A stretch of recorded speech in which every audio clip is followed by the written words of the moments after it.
Movie का start एक magical school से होता है जहाँ फाइनल एग्जाम्स चल रहे थे जिसे पास करके बच्चे विचेस और वॉरलॉक्स बन जाएंगे। बिएट्रिक्स बहुत ही अच्छे से अपना एग्जाम पास कर लेती है। टीचर भी उससे बहुत इम्प्रेस होती है, पर बिएट्रिक्स की क्लास फेलो जैस्मीन उससे बहुत जेलस होती है क्योंकि बिएट्रिक्स की मदर एक विच नहीं है, फिर भी वो हर लिहाज से परफेक्ट है। क्लास के बाद मिस टूला सेरेमनी से पहले ही बिएट्रिक्स को उसका क्रिस्टल बॉल दे देती है, ये कहते हुए कि वो इस साल की वैलेडिक्टोरियन है। वैलेडिक्टोरियन वो स्टूडेंट होता है जो सेरेमनी या फेयरवेल में एक इंस्पायरिंग स्पीच देता है और स्कूल के रूल्स के हिसाब से उसे सेरेमनी से पहले ही उसका क्रिस्टल बॉल दे दिया जाता है। जैस्मीन ये सब देख के और जेलस हो जाती है और इस जेलसी में वो बिएट्रिक्स का क्रिस्टल बॉल तोड़ देती है। क्रिस्टल बॉल विचेस और वॉरलॉक्स के लिए बहुत अहमियत रखता है, इसलिए बिएट्रिक्स बहुत डिसहार्ट हो जाती है। सीन्स बिएट्रिक्स के घर पे शिफ्ट होते हैं जहाँ हमें पता चलता है कि इस बार की ग्रेजुएशन सेरेमनी बिएट्रिक्स की मदर ब्रूक ही अरेंज कर रही है, जो कि विच फैमिली से नहीं है। फिर भी उन्होंने विच क्राफ्ट सीखा है और अब वो अपनी बेटी के साथ ही ग्रेजुएट करने वाली है, जो उनके लिए बहुत प्राउड मोमेंट है। ब्रूक और ट्रिग बिएट्रिक्स के फाइनल एग्जाम पास करने पे बहुत खुश होते हैं, इसलिए बिएट्रिक्स उन्हें क्रिस्टल बॉल टूटने का नहीं बताती है, बल्कि वो अपने दिल का हाल रूम में आके अपने टॉकिंग माउस मग से शेयर करती है। अब मसला ये है कि इस क्रिस्टल बॉल को मैजिक से ठीक भी नहीं किया जा सकता है, इसलिए बिएट्रिक्स और परेशान होती है। लंच टेबल पे बिएट्रिक्स अपने पेरेंट्स को बताती है कि मिस टूला ने उसे वैलेडिक्टोरियन बना दिया है। ये सुन के ब्रूक और ट्रिग और खुश हो जाते हैं। उन्हें तो अपनी डॉटर पे पहले ही बहुत फख्र था, पर अब तो उनकी खुशी की इंतहा नहीं थी। ब्रूक बिएट्रिक्स को क्रिस्टल बॉल दिखाने को कहती है, जिस पर बिएट्रिक्स झूठ बोल देती है कि उसे अभी नहीं मिला है। ये सुन के ट्रिग बताता है कि एक बार एक स्टूडेंट को जब वैलेडिक्टोरियन बनाया गया था तो उसने सेरेमनी से पहले ही अपना बॉल तोड़ दिया था। शायद इसी वजह से वो अब सेरेमनी से पहले बॉल नहीं दे रहे हैं। ये सुन के बिएट्रिक्स इस सब के बारे में और डिटेल्स मांगती है, जिस पर उसके फादर उसे बताते हैं कि ये उसकी आंट ओफेलिया के बैच में हुआ था, वही सब जानती होगी। बिएट्रिक्स और वक्त जाया किए बगैर ओफेलिया के पास जाती है, जो कि एक कैफे चलाती है। बिएट्रिक्स ओफेलिया की काफी क्लोज भी होती है, इसलिए उसके सामने अपना सारा मसला रख देती है। ओफेलिया भी बिएट्रिक्स को मायूस नहीं करती है। वो अपने टॉकिंग पंपकिन की मदद से बिएट्रिक्स को बताती है कि उसे क्रिस्टल बॉल को ठीक करने के लिए 3 विचेस की जरूरत है, जो उसके हर पार्ट को फिक्स करेंगी। पहली जो कि बहुत वाइज यानी समझदार हो, दूसरी काइंड यानी बहुत अच्छी हो, और तीसरी जिसका दिल शीशे की तरह साफ हो और उसमें बस प्यार ही हो। पंपकिन बिएट्रिक्स को एक रिडल का पेज देता है, जिसे सॉल्व करके उसे विच खुद ब खुद मिल जाएंगी और पहली रिडल पूरी करने पर पेज पे दूसरी रिडल खुद आ जाएगी। बिएट्रिक्स को उन विचेस को ढूंढने के लिए जंगल में जाना पड़ता है। वो ओफेलिया को उस पे यकीन करने का बोल के जंगल के लिए निकल जाती है। बिएट्रिक्स ओफेलिया की दी हुई फायरफ्लाइज को फॉलो करती जंगल के बीच में पहुंच जाती है। वहाँ बिएट्रिक्स को विजडम विच मिल जाता है। विजडम विच बिएट्रिक्स के सामने 2 ऑप्शंस रखता है कि या तो वो किसी को बताए बगैर ही इस बॉल को ठीक करवा ले, और दूसरी ऑप्शन ये कि वो सबके सामने जाके कन्फेस करे कि उसकी बॉल टूट गई है और इस मुश्किल का हिम्मत से मुकाबला करे। पर बिएट्रिक्स क्रिस्टल बॉल को ठीक करवाने का फैसला करती है। विजडम विच उसकी बॉल का एक पार्ट ठीक कर देता है। इसके बाद बिएट्रिक्स वापस घर चली जाती है, जहाँ उसकी मदर और ग्रैंड मदर उसे सेरेमनी के लिए ड्रेस लेने ले जाती हैं। बिएट्रिक्स को फ्रॉक्स और ड्रेसेस बिल्कुल पसंद नहीं है, पर सेरेमनी का ड्रेस कोड फ्रॉक ही है, इसलिए वो सिलेक्ट करने में लग जाती है। तभी वहाँ जैस्मीन और याजी आ जाते हैं। वो बिएट्रिक्स को तंग करने का कोई मौका नहीं छोड़ती हैं। वो जान के उसकी मदर से दोस्ती करने की कोशिश करती हैं और उन्हें ऐसा शो करवाती हैं जैसे वो एक बाहर वाली हो के उसकी मदर से ज्यादा उसकी केयर करती हैं। ब्रूक जैस्मीन की बातों में आके उसे ये भी बता देती है कि वो बिएट्रिक्स के साथ बॉल पे कौन सा सॉन्ग सिंग करने वाली है। इससे बुरा जैस्मीन ये करती है कि मैजिक से स्टोर के अंदर के सब ड्रेसेस को गायब कर देती है, ये कहते हुए कि वो सेरेमनी के लिए चैरिटी कर रही है और उन लड़कियों को देगी जो अफोर्ड नहीं कर सकती हैं, और वहाँ बस एक अजीब सा गाउन छोड़ देती है। गुस्से में बिएट्रिक्स वही लेके वहाँ से वापस घर आ जाती है, जिसके फौरन बाद वो काइंड विच को ढूंढने निकल जाती है ताकि सेरेमनी से पहले वो क्रिस्टल बॉल को ठीक कर सके। बिएट्रिक्स की बुक के हिसाब से उसे एक मैजिकल फ्लाई खानी होगी, जिसके बाद उसे वहाँ वो चीजें भी नजर आएंगी जो मैजिक की वजह से विजिबल नहीं है। पर बिएट्रिक्स उस फ्लाई को खाने खाने के बजाय उसे डॉग की तरह मैजिक से अपना पेट बना लेती है और उसे फॉलो करती हुई पॉन्ड के पास पहुंचती है। वहां वो फ्लाई को तो फ्री कर देती है, पर उसे काइंडनेस विच कहीं नजर नहीं आती है। इससे पहले कि वो मायूस होती, अचानक एक मरमेड की तरह की काइंडनेस विच उसके सामने आ जाती है, जो कि बहुत ही ब्यूटीफुल होती है। पर वो बेट्रिक्स की जुबान नहीं समझ पा रही होती, इसलिए बेट्रिक्स के लिए उसे अपनी हेल्प के लिए मनाना मुश्किल हो रहा होता है। तभी अचानक वहाँ वही फ्लाई आ जाती है, जिसकी मदद से बेट्रिक्स काइंडनेस विच तक पहुँची थी। वो काइंडनेस विच से कुछ कहती है, जिसके बाद काइंडनेस विच बेट्रिक्स के बॉल का एक और पार्ट ठीक कर देती है। बेट्रिक्स थोड़ा हैरान होती है कि उसने तो कोई काइंड एक्ट नहीं किया, फिर विच ने उसकी हेल्प क्यों की? जिस पर विच उसे बताती है कि उसने फ्लाई को खाया नहीं, बल्कि सिर्फ अपना पेट बना के यहाँ तक आई। ये एक काइंड एक्ट था। अब बस बेट्रिक्स को एक प्योर लव वाली विच की जरूरत है, ताकि सेरेमनी से पहले ही उसका बॉल वापस ठीक हो जाए। बेट्रिक्स के मुताबिक उसके godfather Oren which of pure love है, लेकिन अभी तक वो टाउन में आए नहीं है, इसलिए मैप पे शो भी नहीं हो रहे। बेट्रिक्स मग से कहती है कि उन्हें फौरन घर के लिए निकलना चाहिए, ताकि वो अपने गॉडफादर के आने से पहले वहाँ पहुँच सके। सीन्स ओरेन पे शिफ्ट होते हैं, जिसे एक आदमी ट्रक की बैक साइड पे सामान के साथ लॉक कर देता है। जब ये न्यूज घर पहुँचती है तो वो ओरेन को बचाने के लिए हर वो कोशिश करते हैं जो वो कर सकते हैं, ताकि ओरेन सेरेमनी से पहले घर आ सके। बेट्रिक्स को घर पहुँच के जब ये पता चलता है तो वो बहुत अपसेट हो जाती है। नेक्स्ट डे बॉल का दिन आ जाता है, जहाँ सेरेमनी में सबको उनकी क्रिस्टल बॉल मिलेगी। बेट्रिक्स अपनी टेंशन को साइड पे रख के अपनी मदर की सब तैयारियों में हेल्प करती है। उसकी मदर की बॉल को लेके बहुत उम्मीदें होती हैं, क्योंकि वो और बेट्रिक्स एक ही दिन विचक्राफ्ट में ग्रेजुएट होने वाले हैं, और अब कोई भी बेट्रिक्स को नहीं कह पाएगा कि उसकी मदर एक विच नहीं है। बेट्रिक्स वापस ओफिलिया के पास जाती है कि शायद लास्ट टाइम की तरह इस बार भी वो उसकी कोई हेल्प कर दे, पर इस पर ओफिलिया उसे हौसला देने के अलावा और कुछ नहीं कर पाती है। बेट्रिक्स पंपकिन को यूज करके फ्यूचर देखने का कहती है, जिस पर ओफिलिया उसे समझाती है कि उसे उम्मीद नहीं छोड़नी चाहिए, और फ्यूचर में कुछ भी हो वो सब जानते हैं कि वो अपने फ्यूचर को एफर्ट से चेंज कर सकते हैं, इसलिए उसे टेंशन लेने की जरूरत नहीं है। ये कह के ओफिलिया जब केक लेने जाती है तो पंपकिन बेट्रिक्स को बताता है कि वो डार्क मैजिक यूज करके भी बॉल को ठीक कर सकती है, पर उसके लिए उसे उसके टीयर्स की जरूरत है, जिसकी वजह से बॉल टूटा है। यानी उसे जैस्मीन की टीयर्स की जरूरत है। उन टीयर्स को बॉल पे डाल के वो वापस से बॉल को न्यू कर सकती है। बेट्रिक्स ये जान के ओफिलिया के आने से पहले अपने माइंड को सिक्योर कर लेती है, ताकि ओफिलिया उसका ब्रेन ना पढ़ सके, और केक लेके वहाँ से चली जाती है। एनुअल विचेस बॉल का टाइम आ जाता है और गेस्ट भी आना शुरू हो जाते हैं। सब बॉल के लिए बहुत एक्साइटेड होते हैं। बेट्रिक्स की मदर ब्रूक के पेरेंट्स भी बॉल पे आते हैं, जिन्हें बेट्रिक्स की ग्रैंड मदर बहुत वार्म वेलकम करती है। बॉल पे जैस्मीन अपनी मदर के साथ आके ब्रूक को फिर से तंग करने का कोई मौका नहीं छोड़ती है।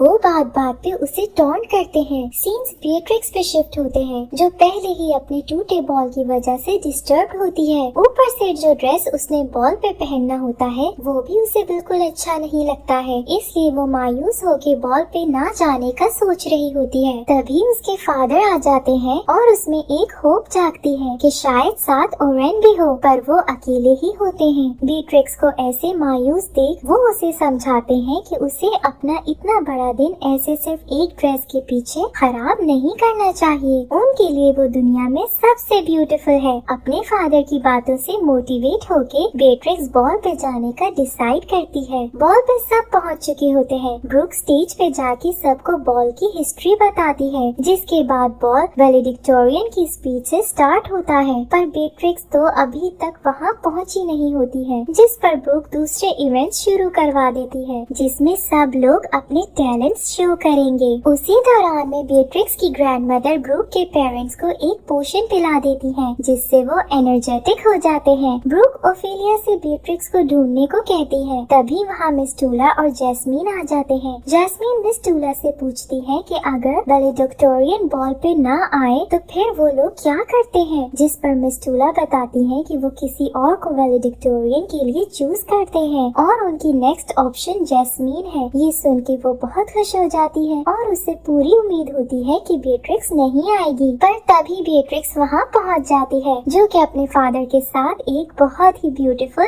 एंट्रेंस देती है। बेट्रिक्स अभी स्पीच के लिए कुछ टाइम मांगती है, पर जैस्मीन सबका ध्यान उसकी तरफ कर देती है। ये देख ब्रूक अपनी बेटी को बचाने के लिए ऑडियंस का ध्यान वापस डांस की तरफ लगा देती है। जैस्मीन बेट्रिक्स को बुरा फील करवाने का कोई मौका नहीं छोड़ती है, इसलिए बेट्रिक्स अपनी मदर के साथ जो सॉन्ग सिंग करने वाली थी, जैस्मीन उसे भी चोरी कर लेती है और अपनी मदर के साथ उनसे पहले ही सिंग कर देती है। ये सुन के ब्रूक बहुत डिसहार्ट हो जाती है, पर बेट्रिक्स से ही बर्दाश्त नहीं होता है कि उसकी मदर अपने इतने बड़े दिन पे जिसके लिए वो इतनी प्लानिंग कर रही थी ऐसे अपसेट हो गई है। इसलिए वो उन्हें उस पे ट्रस्ट करने का बोल के स्टेज पे ले जाती है। वहाँ वो दोनों वही सॉन्ग एक ट्विस्ट और न्यू म्यूजिक के साथ सिंग करते हैं, जो सब लोगों को ज्यादा अच्छा लगता है। इसकी वजह से जैस्मीन की मदर, जो कि बस ये चाहती है कि वो हमेशा परफेक्ट हो और बेट्रिक्स से हर चीज में आगे हो, उसे अकेला ले जाके बहुत डांटती है। उनके जाने के बाद जैस्मीन को ऐसे अपसेट देख बेट्रिक्स उसके पास जाती है और उसको हग करती है। जैस्मीन उसे बताती है कि उसे बेट्रिक्स से कोई मसला नहीं है, पर अपनी मदर के प्रेशर की वजह से वो बस बेट्रिक्स से बेहतर होने की कोशिश में लगी रहती थी, पर वो कभी भी ऐसा नहीं कर पाई और उन दोनों में दोस्ती हो जाती है। जैस्मीन अपनी टेयर से बेट्रिक्स का बॉल ठीक करने की ट्राई भी करती है, पर कोई फायदा नहीं होता। अब बेट्रिक्स के पास कोई रास्ता नहीं बचता है, इसलिए वो हिम्मत करके इस सिचुएशन को फेस करने का फैसला करती है। इसलिए वो स्टेज पे जाके सबके सामने ये कन्फेस कर लेती है कि उसका बॉल टूट गया है। उसने बहुत कोशिश की, पर वो उसे सही नहीं कर पाई। वो जानती है कि उसने सबका ट्रस्ट तोड़ा है, पर वो ऐसा कुछ नहीं चाहती थी। इस स्पीच के बाद ब्रूक बेट्रिक्स को वापस मैप पे देखने को कहती है, जहाँ अब प्योर लव विच के लिए उसकी मदर शो हो रही होती है। बेट्रिक्स बहुत हैरान होती है कि पहले ये शो क्यों नहीं हुआ, तो ब्रूक उसे बताती है कि वो विच तो अभी ही बनी है, जिसके बाद वो खुद ही अपनी बेटी का बॉल ठीक कर देती है। ये उनकी फैमिली के लिए बहुत प्राउड मोमेंट होता है। जैस्मीन भी अपने दिल से सब नफरत निकाल के आती है और बेट्रिक्स और ब्रूक को हग करती है। इसके बाद सब बहुत एंजॉय करते हैं और वही मूवी एंड भी हो जाती है।